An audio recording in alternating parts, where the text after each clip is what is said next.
çıxacaq. Bakıyanla çəkim. Gəl burada nə eşki? Anlatıyorum. Başlamışsan. Deməli, biz Tərtər zərər çəkmişləri, mən Fərzəliyev Ruslan. Deməli, biz bu günləri Azərbaycan Hüquq Şurasının qarşısına yığışmışıq. Yığışmaqda məqsədimiz budur ki, yazılı şəkildə ərzə gətirmişik. Ərzəni Müşfi indi bizə oxuyacaq.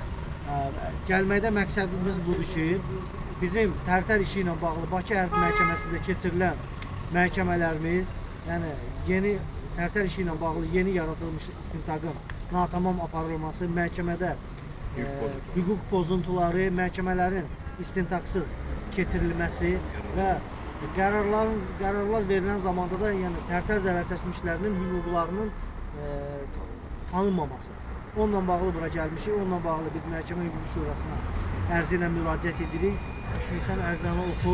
Biz bu gün ayın 2-si mart 2026-cı ildir. Yəni tarixdə deyək ki, qoy tarixdə saxtalaşdırma olmasın. Çünki biz məhkəmə sistemlərində saxtalaşmaya rast gəlmişik. Çünki bizim heç bir hüquqlarımız bərpa olunmadığı üçün inanmırıq. Daha doğrusu axırıncı ümid yerimiz bu qalıb ki, Məhkəmə Hüquq Şurasına hara gedirik, deyirlər gedin hakimlərdən Məhkəmə Hüquq Şurasına şikayət edin. Orada da istəyir kompensasiyalarda, istəyir içərdən çıxan uşaqların kompensasiyalarında, istəyir şəhid olan oğlanların kompensasiyalarında hakimlər öz başına, özlərinə uyğun olaraq biz yuxarıdan tapşırıq almışıq. Biz də gəlmişik bunların ən yuxarı olan yerinə Məhkəmə Hüquq Şurasına görə Məhkəmə Hüquq Şurasından bunlar tapşırıq alıblar, yoxsa Məhkəmə Hüquq Şurasının bundan xəbəri var ya yoxdur. Buna görə də biz ümumilikdə Tərtər zərər çəkənləri, burada görünən və görünməyən uşaqların adından gəlmişik ümumi zərər çəkənlərin adından ərizə verməyə. Azərbaycan Respublikası Məhkəmə Hüquq Şurasının sədrinə yazıb sizə bildiririk ki, 2017-ci il may ayından bizim haqqımızda verilən bütün qərarlar hakimlər Azərbaycan Respublikası Konstitusiyasının, Azərbaycan Respublikası Cinayət Məcəlləsinin və Cenevre İnsan Hüquqları Konvensiyasının tələblərinin maddələrini kobud şəkildə pozaraq əsas gətirməyək, özlərinin dedikləri kimi yuxarıdan aldıqları tapşırıqlar və öz keyflərinə uyğun verdikləri qərarlarla mənim və bizlərin konstitusiyon hüquqlarını kobud şəkildə pozublar. Ən əsasda bizlərə kəsilən maddi və əməli kompensasiyaların iş stajlarının və əmək haqqlarının düzgün şəkildə verilməməsi, şəhidlik statusunun verilməməsi, ekspertizalarını təyin etmədən qərar qəbul etmişlər.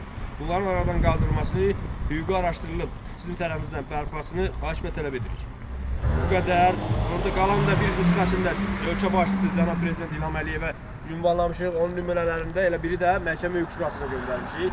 Və bunda farq verir ki, olar ki biz verdiyimiz məktubu qeydiyyata almazlar, amma kutuya salınır. Burada uşaqlar da yanımızdadır. Bu kutu haradadır? İçəridə, keçəri sağ ol.